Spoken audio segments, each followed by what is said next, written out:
welcome back to Nikki Be Trying. So, wanted to do another tea time, therapy time for people who haven't seen a tea time. And as always, because I'm going to be talking about therapy and therapy concepts, just want to remind everyone that what I talk about here is not a replacement for therapy. And if you are in need of therapy or help, you should contact a professional therapist or psychiatrist or psychologist.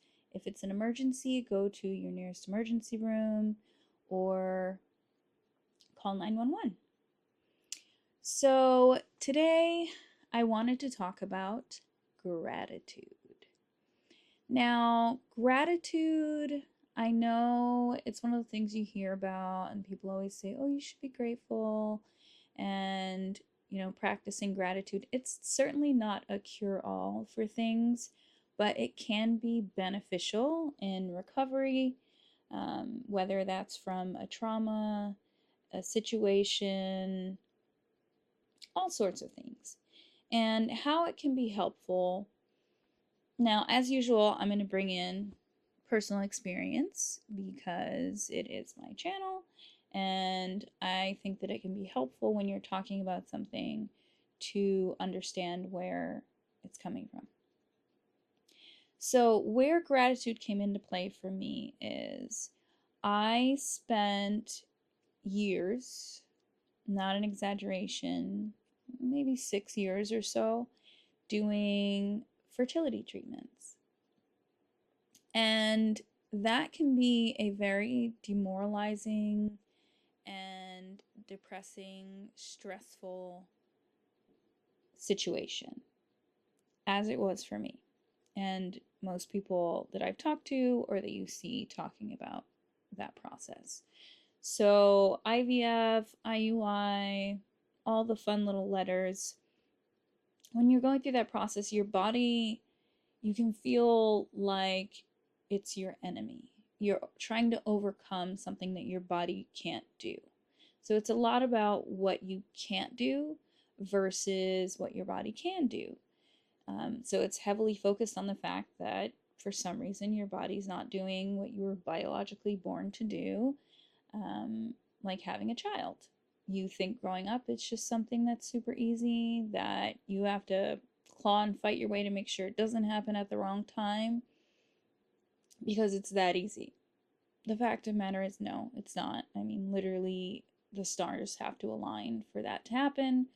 And as you get older, it becomes more difficult. Now, for me, I was in my 30s, so it's not like I was super old trying to do it. But my body was just really struggling with that process, and it wasn't something that I was able to do. So to me, it felt like my body failed me. And when that happens, it's hard to really appreciate anything else because, again, it's all about the failure and what it couldn't do. Part of the reason why I started this channel and decided to start training for the triathlons is because I had spent so many years dealing with what my body couldn't do and having doctors tell me what my body couldn't do. And after having the hysterectomy in January, it sort of freed me up in this way because it's no longer something I had to be concerned with my body not being able to do. Once you have a hysterectomy, that's not even on the table. So it kind of relieved that stress in a way. There definitely has been mourning, and I'm still mourning a lot of that. But this is when I had to start thinking about gratitude. I could spend the rest of my life at the age of 42 moving forward thinking about and mourning what I couldn't have and what I couldn't do. Or I could try to look at the things that my body has gotten me through and what it's capable of. So the fact that I can go outside and go for a run, honestly, for a long time, dealing with endometriosis after the fertility treatments and all the pain that I was in, I couldn't even do that. I couldn't go for a run. I couldn't exercise. I couldn't really get out of bed. I could barely even work. So during my healing journey, which I'm still on from the hysterectomy, because that is a beast in itself, and I started to think about, I wonder what I'm capable of. Like, I want to know what this means now, what this body is capable of. So I started, going on swims for the first time. I wanted to learn how to swim. I had never really learned. I could swim underwater, which is weird, in pools, not the ocean. Don't get me started on the ocean. But I could swim from one end to the other. Like, I could survive in the water, but I couldn't swim. And I already enjoy riding my bike, which again is something not everyone is capable of doing, and not every body is capable of doing. And going for runs, another thing not everyone is capable of doing. Not just for health reasons or other things, but even for physical reasons. I mean, there are people who can't go for runs. There are people who can't walk. And so trying to think about, in terms of gratitude, little things, I had to start small because, again, still mourning the reality of the fertility and that situation. I had to start small in thinking about little things that my body was doing. Like when I started to have less pain, I really wanted to appreciate the fact that I was having less pain, that I could really focus on building my practice and working, which I know work isn't the most fun thing, but I love my work. And not being able to do it really felt like it was holding me back. And it was like all encompassing before. Whereas now I can appreciate the fact that I can get up and start my day, go to work, help people, which is what I love to do. And then instead of just trying to think of gratitude in terms of these external things, I wanted to look at the little things, like going for a run at sunset, seeing in this beautiful place that I live in, being able to be appreciative of that, living by the ocean, and going out for a run at sunset, and how beautiful that experience is something to be very grateful for, as well as being able to learn how to swim. Swimming classes cost money. Being able to do that and afford it is something I need to be grateful for. And the fact that my body is picking it up and I'm able to do it, something to be grateful for. And going on bike rides, something to be grateful for, especially along the beach. Not everyone gets to do things like that. Not everyone lives somewhere where that's accessible. So when I'm talking about gratitude, that's more the angle that I'm coming from. Being able to see, even when you're stressed, even when things are going on and other things are not working out, trying to also acknowledge the things that are. And it's not this toxic optimism where you're not supposed to feel the downs or the lows or acknowledge when bad things are happening. It's just being able to also acknowledge that there is some good and that it's not all bad and that there are positives. Doing that just helps create some balance. I know for me especially, that has balanced out this process for me, in that I'm showing up and doing things that I never thought I was able to do. So it's almost like this new body I have, with its own new set of hormones and everything else that it has going on, is like this mysteriously capable body that I was probably capable of before if I wasn't in severe pain all the time. And just being able to experience little things. When I'm feeling super stressed, I have a partner that I can go to and talk to about that stress. And my husband's very supportive. That is surely something to be grateful for. And not everyone has a partner. Not everyone has supportive partners. And even if you don't have a partner, being able to be grateful for friends that you have, that you know you can always talk to, and the people that you have in your life, those are things to be grateful for. Again, not in a way where you're not allowed to experience the negatives, grieve them, mourn them, process them, or ever be angry or any of that. No, no emotion is a bad emotion. We're supposed to feel all the emotions. It's how we deal with them and process them. You don't want to shut off any feeling. You want to be able to experience it, but you also want to have balance. So that's when I talk about gratitude, where I'm coming from. So, doing gratitude journals, like ways to express gratitude. One is experiencing things that you're able to, right? Like getting outside and going for a walk if you've been cooped up in the house all day, or if you've been at work all day. Like allowing yourself to experience that moment. That gives you something to be grateful for and to focus on in that moment. And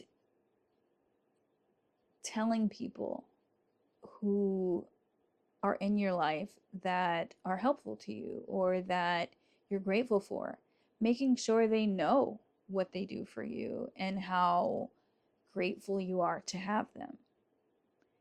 Even being able to express that is something to be grateful for. Doing a gratitude journal. Sometimes, I have one. I by no means sit every day and write in my gratitude journal, but I do like to, especially if I'm feeling really stressed, sit and do a gratitude journal entry where I can just think about the things that I have in my life that I have to be grateful for and to appreciate. And that sometimes can help de-stress in the process. So pointing out those things, pulling those to the forefront, especially when you have a lot of stress going on, it feels like that's kind of dominating your thoughts. Doing that can help reduce, at least in the moment, some of the stress. It doesn't take away the things that are stressful. It doesn't mean that they're any less stressful. It's just giving yourself these mini decompress moments to bigger picture look at things and say, yes, this is really stressful right now. Thank goodness I also have this. Or my finances are really bad right now. Got to figure out how to work through this. Thank goodness I also have a support system. So you're never stuck in the all bad. That's where I think gratitude can be, using it to your advantage, and also just sometimes being grateful. Having a good meal, having a great conversation with a friend where you're cracking up laughing, or crying. I know sometimes I'm super grateful to have people that I can just kind of sit and cry with. And that took a long time for me to get to, because I am not a cry to other people person. But sometimes just letting someone else sit in it with you and having friends and family that can sit in it with you is an amazing thing. So sometimes I even look back at my life and I think about some of the stress, trauma, bad experiences, bad relationships that I've had. And like the other day when I was on my run, I was thinking about a previous relationship I had that was not a healthy one by any stretch of the imagination. But without that relationship, I would have never learned that I could live far away from my family, or could move out of the town I grew up in, or could fully take care of myself. Without that relationship, I would have never figured those things out, or at least it helped me on the path to get there. Because when I did leave that situation and completely build a whole new life for myself, it showed me, like, girl, you can get through anything. Like, you got this. And, when you're thousands of miles away from your family, early 20s, in a very unfamiliar place, like, you have to figure it out. You don't have a choice but to figure it out. And so that's what I did. So I'm able to be grateful now of that experience. At the time, it was not that. Instead, it was something to overcome. But now I'm able to look back and say, had I not gone through that, I wouldn't be in the situation that I'm in now and have such a great relationship with this amazing person. I wouldn't maybe know also how great it is after experiencing something not so great. So that's also something to be grateful for. Like, the things I've overcome, they sucked, they were hard, but a piece of me can be grateful, one, that I overcame it, and two, that it made me stronger in the way that it has. So, no, I'm not excited or happy about the fact that I went through fertility issues. I'm not happy about the fact that I have endometriosis, not happy about the fact that I've had a hysterectomy, but I am happy about where I am today.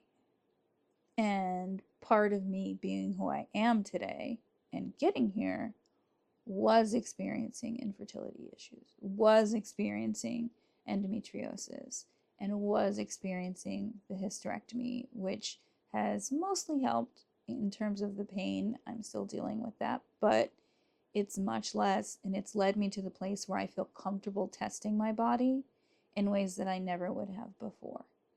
And being able to see the benefits from it, that in itself is something to be immensely grateful for. And knowing other people's horror stories coming out of these situations, I know that I'm in a really good place, and I know that it's something to be grateful for. So again, being able to pick and see something in a holistic way, the good, the bad, the ugly, and also be able to pull out what I can be grateful for, is very important for my mental health, for my growth and development, and for the people around me who have supported me through it.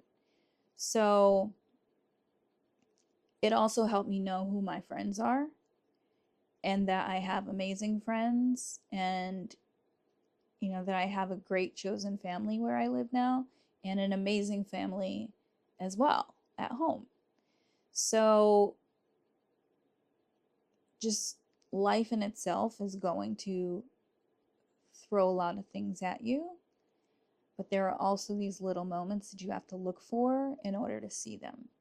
So when I talk about gratitude, that's what I'm talking about. So finding ways to see the little things and those glimpses, even in the bad, can really help deal with stress, can really help deal with situations that you're in, and also lean on the people that you have that you can lean on in the ways that you can lean on them, and look at yourself and see what you're capable of.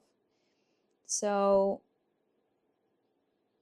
gratitude in a nutshell, being able to see those glimpses, acknowledge them, incorporate them throughout your day, throughout your life, to build on it, to become stronger, and be able to overcome the not so good things and the hard things and the challenges, and then be able to appreciate the fact that you did overcome the not so good things, the difficult things, and the challenges.